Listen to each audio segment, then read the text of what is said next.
An ox. Female. And weary of her femaleness. So weary and too old. Her legs set wide and trembling. Her neck twisted, and her head bowed, then her straining, straightening neck and her slowly lifted head. Womanly oxen eyes, full of pain and bafflement. No blue sky above, no bright sun to bless this weary old ox. Only the low, discoloured ceiling of the woman's quarters.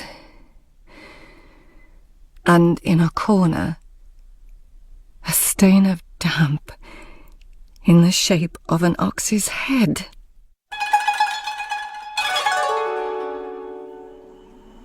Yukinari, it is really you. And really you, Takashi.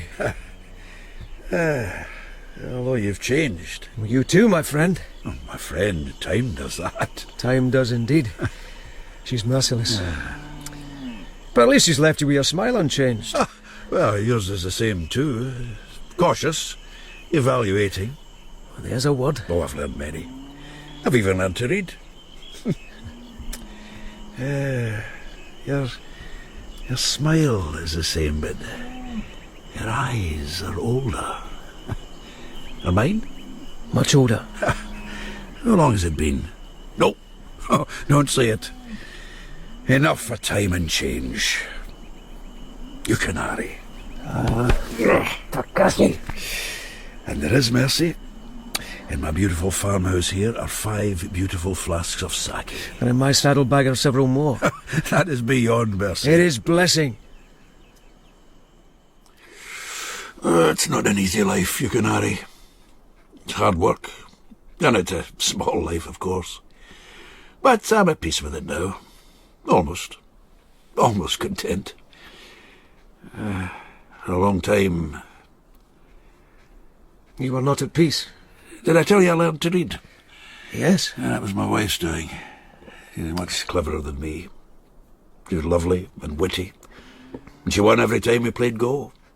She said to me once, "Husband, you're becoming more difficult to beat." That made me proud. Is that ridiculous, being proud of something like that? No. Well, sometimes I felt ridiculous, like a needy boy or a boy terrified that what he had, what he needed, would be taken away. But other men envied me, Yukinari. What happened? She died 1.5 years ago. I'm sorry, Takashi. She was murdered.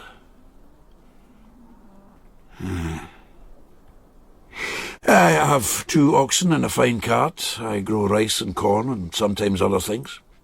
I fish. You remember how well I could fish? I remember. I'm even better at it now.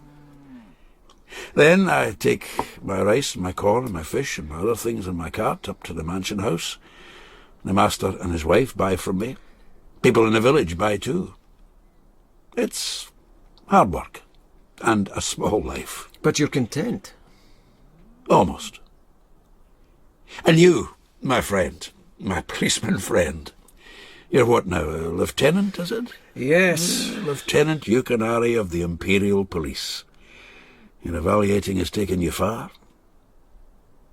Are you content? That stain on the ceiling. It's like an ox's head. It could be my sister, if I had a sister. If I had a sister, that's how she'd look at me.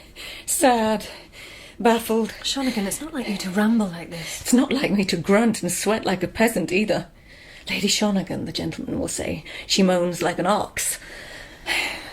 Have you sent word to the father? No. Don't you think you should?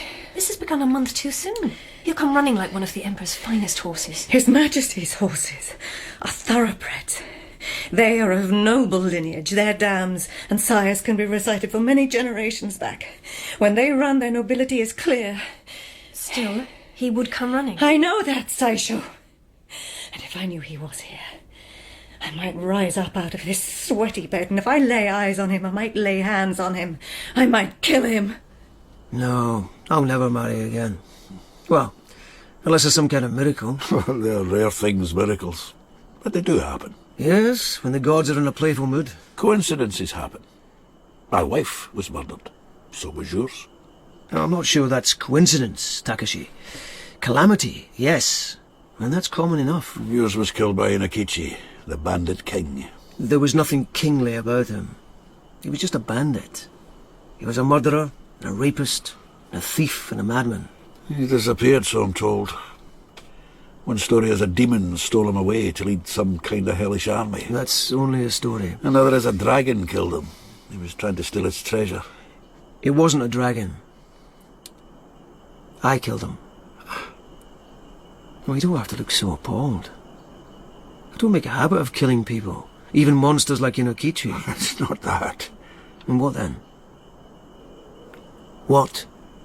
You took revenge. Well, I didn't kill him to avenge my wife. I did it to save the life of the Emperor. Your stories are better than the ones in the tavern. Well, at least mine are true. He'd taken the Emperor prisoner, although we hadn't actually recognised His Majesty, who was in disguise. And a lady and I... It's long and complicated. True stories often are. She was pregnant when she died. My wife. He was a monster. Yes. So, maybe you killed him for the Emperor, but you must have felt it. Revenge for your wife. Yes? Felt it in you like a bull trumpeting, like the crowing of a cock. I wouldn't put it so... I know you wouldn't. But you felt it. I know I did. What do you mean? I did it with his own lance. He was so proud of that damned lance. The man who killed your wife? Revenge, Yukinari. Like you. Coincidence.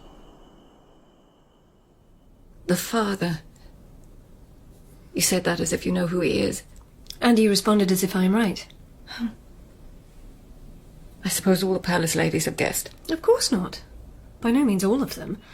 And I'm right about this too. Yukinari would want to know. Do not say his name. But the lieutenant's devotion to you... Do not mention even his rank. Your husband is here, in the palace. I know.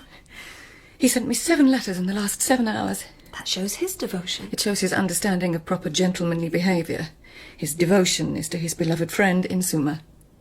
Yes, he is a devoted gentleman, accomplished, elegant, compassionate, but no one's father. Will the real father want a son? He can want what he likes as long as he stays away from me.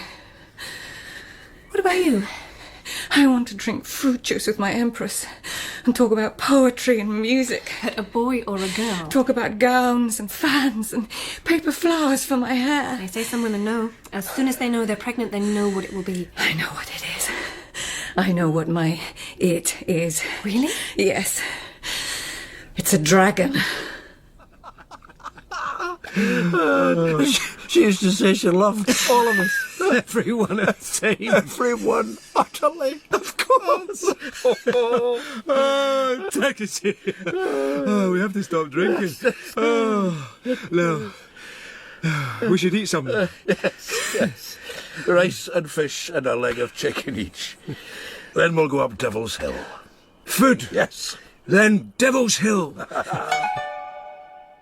A young woman on a hilltop. Gentle but unrelenting wind stirring gown and hair. Her palms on her swelling stomach. Gentle but unrelenting pressing and kneading.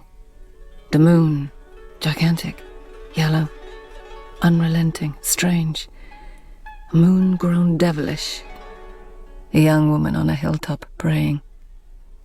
Yellow devil, I beg you. Take away this dragon that swells inside me. The moon is gigantic. That's when this place is at its best. Most beautiful. Most devilish. Remember, we used to sit up here and talk about all the things we might do in our lives. Well, I talked. You didn't say much. Maybe you already knew what you would do. But I talked about journeys, adventures, treasure, and women. All the wonders that might befall me. Shall I tell you what befell me, Yukinari? If you want to. I think this might be the place to tell it. And the time, when the moon is gigantic and devilish. I'm listening. Of course. You always knew how to listen. What befell me is like a picture in my mind. I mean, it doesn't move and it's silent. It was like that at the time. Silent, nothing moving. Even the fire under the pot of rice and fish, flames didn't even flicker. No crackle of burning twigs.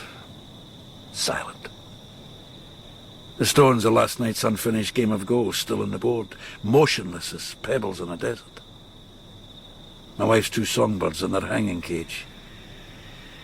They might have been made of coloured paper. A black cat in its high shelf. I never did see it get up there, not once. It was just not there, and then it was there. Could have been an ebony carving. A thin, silky material she'd hung up to hide an untidy corner of the room. Not a silky stir. And my wife, sitting on the bed, motionless, silent. Both her hands were clutching the shaft of the lance. The head of it was in her chest. Her eyes were closed. And then things did move. When the lance head was pulled out, her eyes opened. Although she was dead. She was already dead. But her eyes opened. The eyes of men and women, and how they may disturb and chill. The eyes of my father, when he found me treating a precious book with disrespect. My mother's gaze, when she saw I had once again neglected needlework for my reading. The jealous glower of my brother, when he was told I was to move to the palace, while he must spend his life in the dust of merchants' accounts.